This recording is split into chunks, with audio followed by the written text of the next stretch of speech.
brings the fact that, I'll give an example, when you buy a new car, which not many people can afford to do today, but when you do your homework, you do your research, you look into it, you say, okay, who's had the car before? What do I know about this kind of a car? And who's got the best deal and the best price? Shouldn't we be doing that with our candidates and not just taking what we see in the ads or what we see on the news media, who, by the way, and with all respect to the news media that are here today, but particularly the television media, I would say, they have an interest in keeping it a tight race. That's the thing. Oh, it's close, it's really close. Why? Because they take ads out on the TV stations. If it weren't a tight race, nobody would bother. I guess the question goes to, is it a question of, like, were they Hillary supporters or are they Republicans? Because there's okay.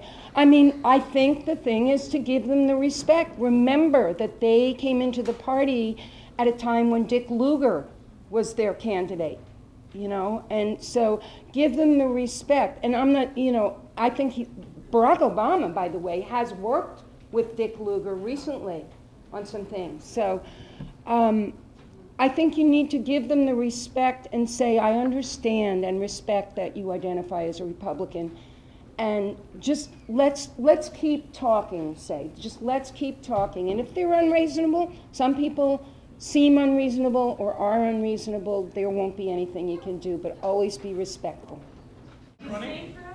That's the question.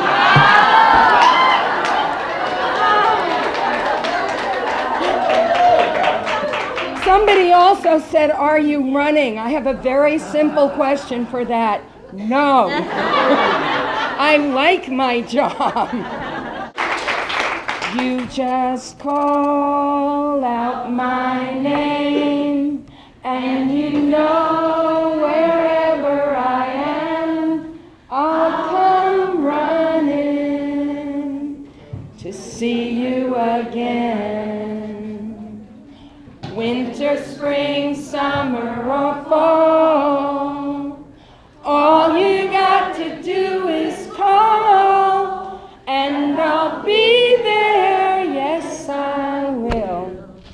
You've got a friend. Thank you.